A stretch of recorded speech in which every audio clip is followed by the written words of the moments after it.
Então hoje é Natal, né? Daqui a pouco, já em vários lugares do nosso globo, já é 25 de dezembro. Data que, por certo, não é a mesma que nasceu no corpo, o Espírito que está iluminando o mundo inteiro, de coração a coração. Porque se a gente der uma observada, a gente vê que o Evangelho está alcançando os corações, não está alcançando as nações ou grandes multidões, está alcançando coração por coração, né? E é sobre isso que nós vamos falar hoje. O preparo que nós temos que fazer para o nascimento de Jesus. Ontem, o nosso irmão Paulo trouxe um estudo muito reflexivo para todos nós. São 3 perguntas que foi o título de estudo dele ontem. Jesus nasceu? Onde? Quando? E como ele disse, eu também não soube responder. Se Jesus já nasceu em mim, quando e onde? Ele trouxe diversos exemplos daqueles nossos irmãos em que Jesus nasceu. Paulo na porta de Damasco, Madalena naquele encontro no qual ela se entrega inteiramente ao amor de Jesus, onde Jesus acolhe ela da maneira que ela era, mas com o coração sedento da presença amorosa de Deus.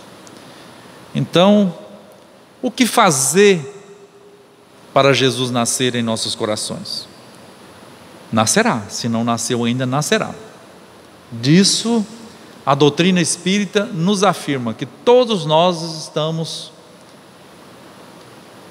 sujeitos, mais cedo ou mais tarde, ao nascimento de Jesus em nós e à vivência do Evangelho. Cabe a nós decidir quando começarmos esse processo. E para a gente entender esse preparo do nascimento de Jesus em nossas vidas, nós vamos pegar aqui algumas questões do Livro dos Espíritos a respeito de guerras. Veja só, o que guerra tem a ver com o nascimento de Jesus? Vamos ver? Na questão 742, Allan Kardec pergunta aos espíritos: qual é a causa que leva o homem à guerra? Qual que é a causa que nos leva a guerrear?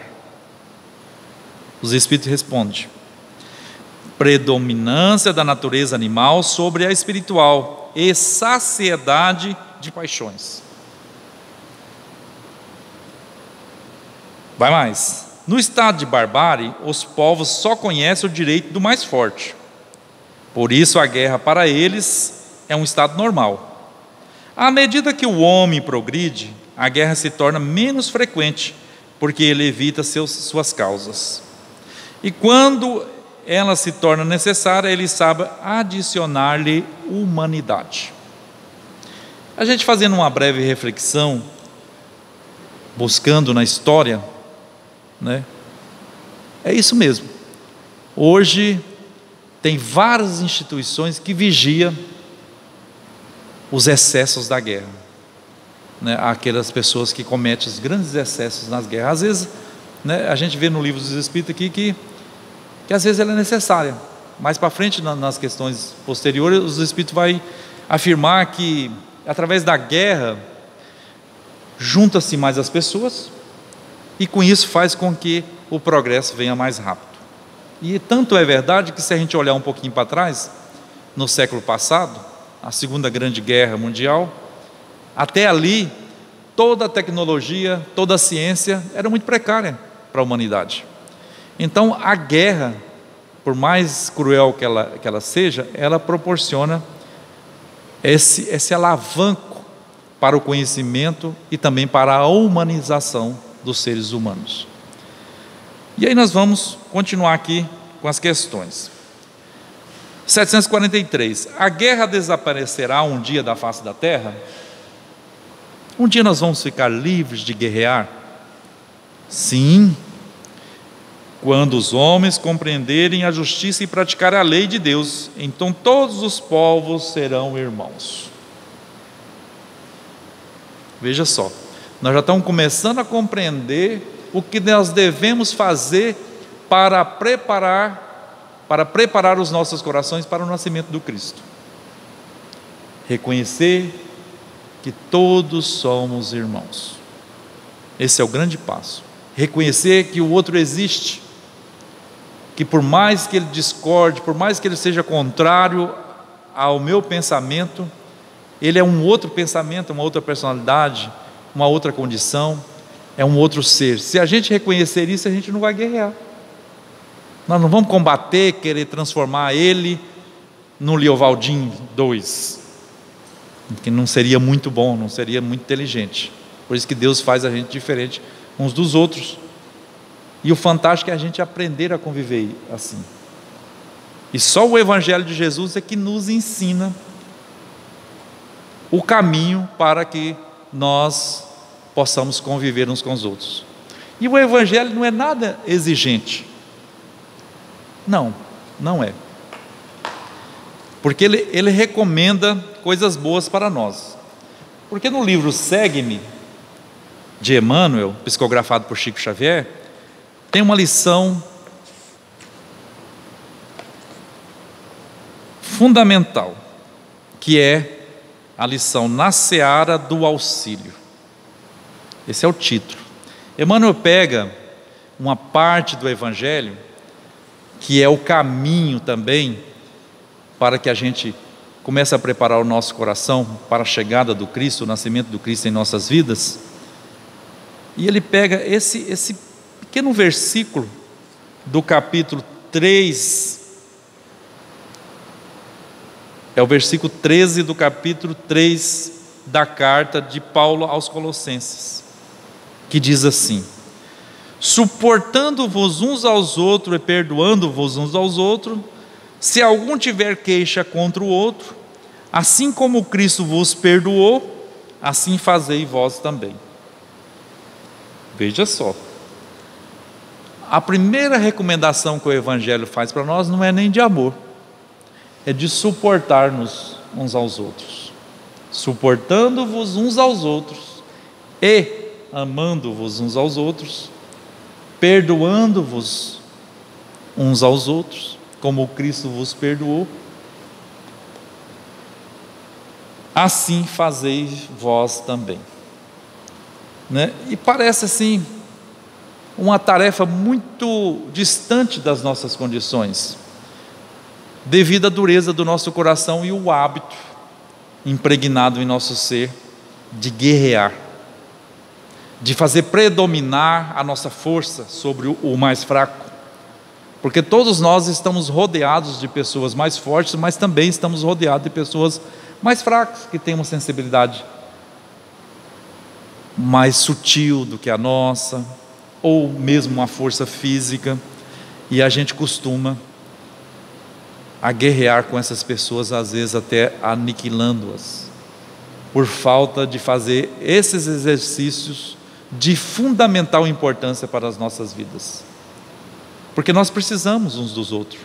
Não tem nenhum ser humano que não precisa ou que nunca precisou das mãos amigas e benfeitoras de outro ser humano. Começa pelo nosso nascimento,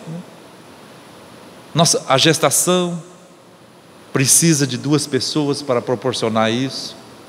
Se dispuser a muita entrega e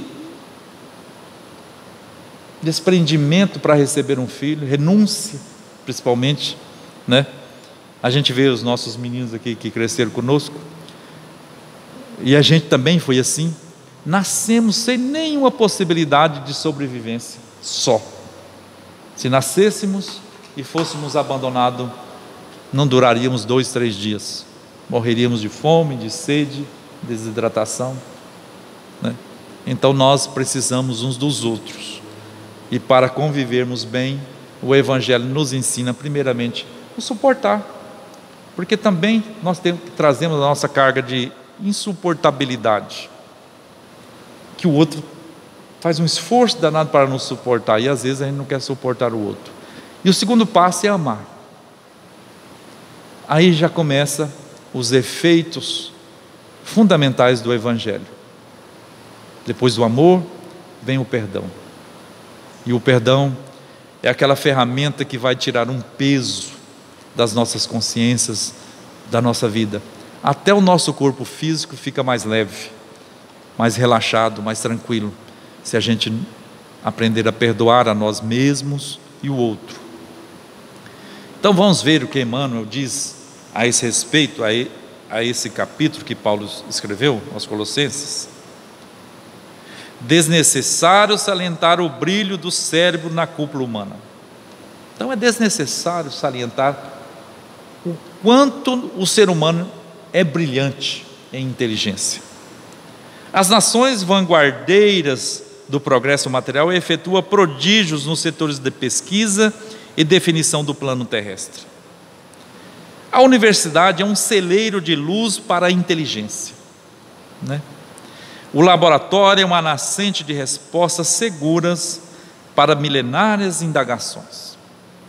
Agora mesmo a gente vê talvez milhares de cientistas, milhares de equipes debruçadas nos laboratórios, pesquisando seguramente uma maneira para combater ao vírus que está assolando toda a humanidade. Entretanto, na esfera do espírito, do sentimento, da alma, sobram discórdias e desesperos, desgostos e desilusões. Por quê? Por causa da guerra. Porque antes da gente compreender e ouvir falar do Evangelho, a gente achava que as guerras eram só exterior. Era só essas grandes guerras de nações ou de tribos, alguma coisa assim. Mas tem uma guerra silenciosa e constante, às vezes não tão silenciosa até, que é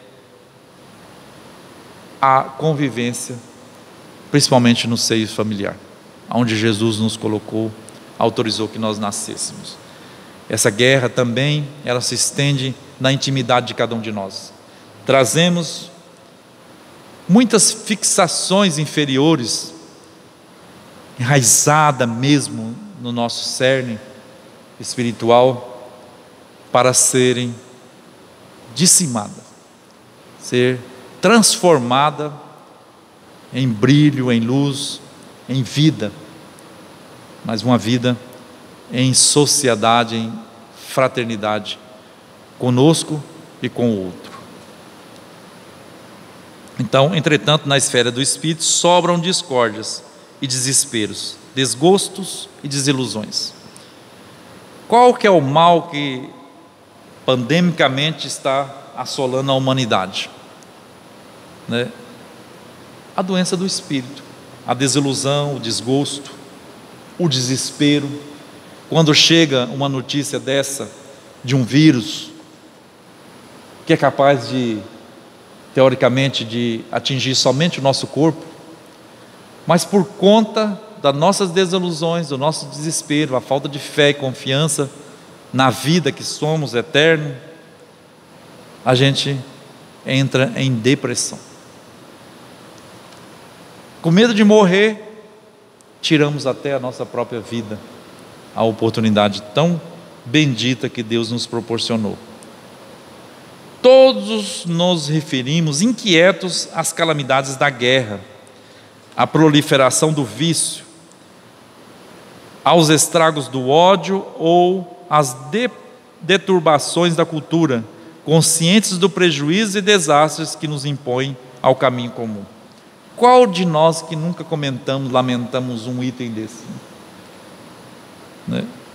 Todos nos referimos inquietos às calamidades da guerra, à proliferação do vício, né? Aquele cuidado que a gente tem como família de proteger os mais novos para não entrar na viciação, do ódio,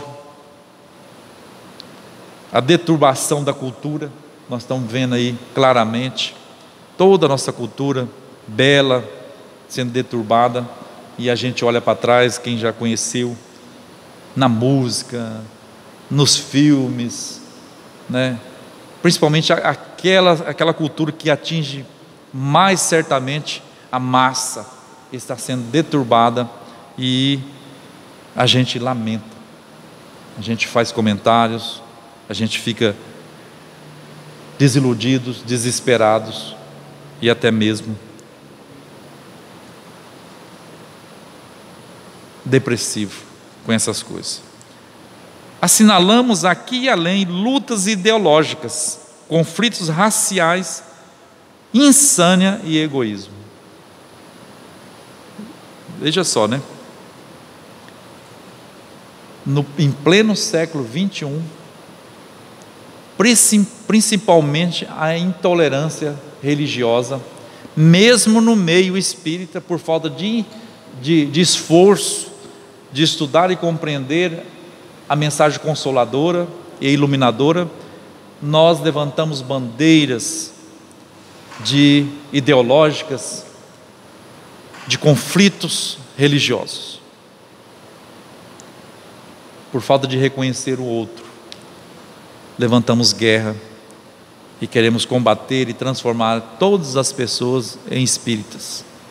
Não é assim que o Espiritismo nos ensina.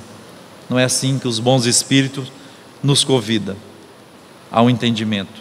Eles nos convidam para que nós respeitemos o direito e a consciência que cada um tem, e que, devido às nossas diferenças na cultura, na compreensão, é que Deus proporciona um lugar adequado para cada um de nós exercer as nossas funções religiosas, ideológicas e tudo mais.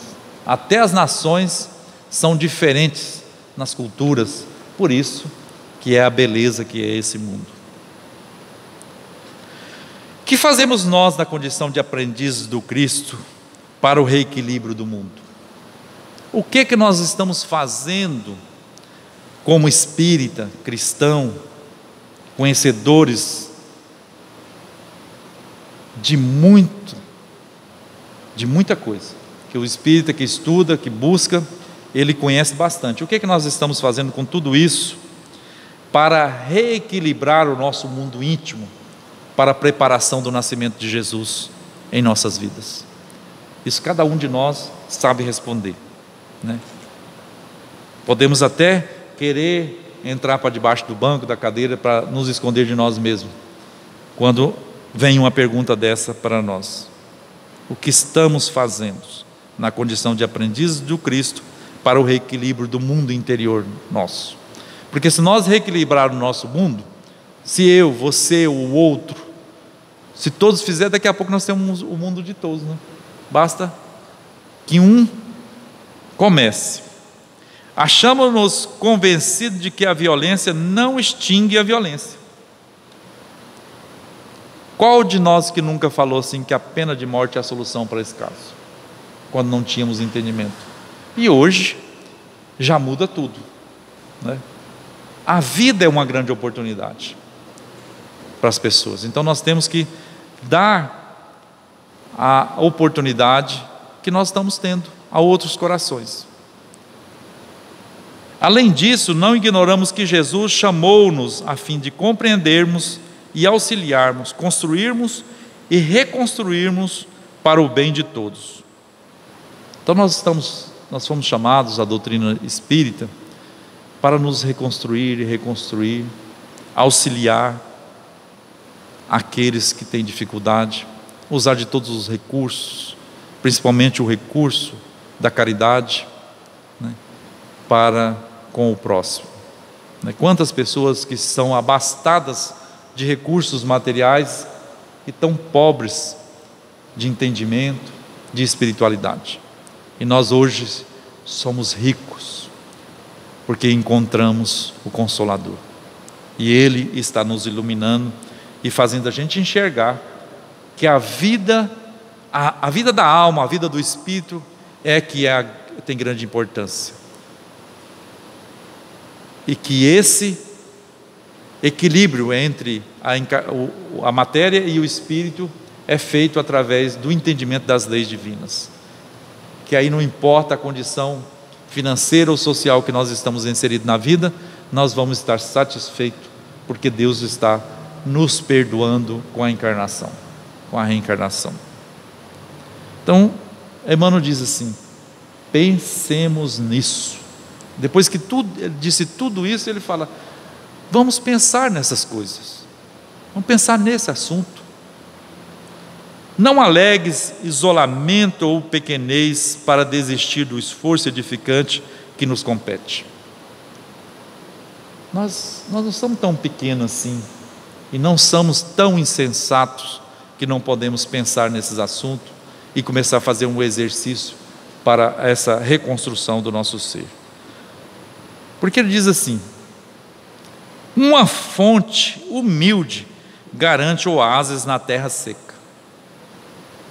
Não tem importância, não precisamos ser grandes, não precisamos querer ser o Chico Xavier, porque nós não vamos dar conta nunca, até agora, só lá mais para frente que nós vamos dar conta de ser um Edivaldo Franco, né? De desprender, doar totalmente a sua vida em prol da causa espírita, da causa humanitária. Nós ainda não damos conta. Então, mas nós podemos ser essa fonte minúscula dentro da nossa casa, dentro da sociedade, irrigando aqueles corações que estão sedentos de vida, de luz. E apenas uma lâmpada acesa vence a força das trevas. Quem nunca esteve na escuridão e ligou apenas hoje nós temos o celular, uma luzinha pequenininha, forte que é danada, né? Naquela época, quem foi criado de lamparina igual nós foi, né, Celeste? Era o nosso sonho ter uma luzinha de celular para estudar à noite. Mas uma lamparina, uma velinha que seja na escuridão, ela é capaz de vencer as trevas, dissipar as trevas e nos colocar numa condição de segurança para caminhar naquele recinto. Aí ele recomenda: trabalhemos unidos pela edificação da terra melhor. Nós, os espíritas, falamos muito na transição planetária que está acontecendo. Então nós temos que trabalhar muito os nossos sentimentos, os nossos corações, para a gente edificar essa terra melhor, para que a gente tenha o direito de ficar aqui e condições de ficar aqui. Porque se a gente não fizer esse trabalho, a gente amorosamente vamos ser transferidos para uma condição adequada para o nosso ser espiritual, para que nós não atrapalhemos aqui e também possamos colaborar com o progresso dos mundos que nós vamos ser inseridos, se assim nós não fizermos. E aí nós vamos levar no nosso coração aquela saudade imensa de que não sei de que nem de onde, porque a terra é muito maravilhosa, tem tudo de que nós precisamos, e com a chegada do Consolador nós temos muita luz aqui na terra, e esses mundos ainda mais primitivos às vezes vai demorar muitos séculos ou milênios para atingir a condição moral, tecnológica e de sabedoria que os homens da terra já possuem, para conseguir compreender a mensagem do Cristo. Comecemos ou recomecemos a nossa tarefa. Então, se a gente começou e parou, vamos recomeçar. Não é assim que Deus faz para nós? Nós encarnamos, depois nos reencarnamos, e reencarnamos, né? Até o fim, até a gente, que não tem fim, né? A gente vai estar sempre colocados no local adequado, na condição adequada, pela bondade divina. Então comecemos ou recomecemos a nossa tarefa, baseando a própria ação no aviso de Paulo, suportando-nos uns aos outros e perdoando-nos mutuamente. Só tem essa maneira para marcarmos a gestação do Cristo em nossa vida. para que Ele nasça e cresça e frutifique as nossas vidas com a sua luz. Hoje, de hoje para amanhã, o mundo inteiro, as nações cristãs, os povos cristãos, estão voltados para essa possibilidade do nascimento do Cristo em nossas vidas. Como disse o benfeitor, e nós vamos repetir, pensemos todos nisso. Que Jesus nos abençoe e nos ilumine, hoje e sempre. Que assim seja.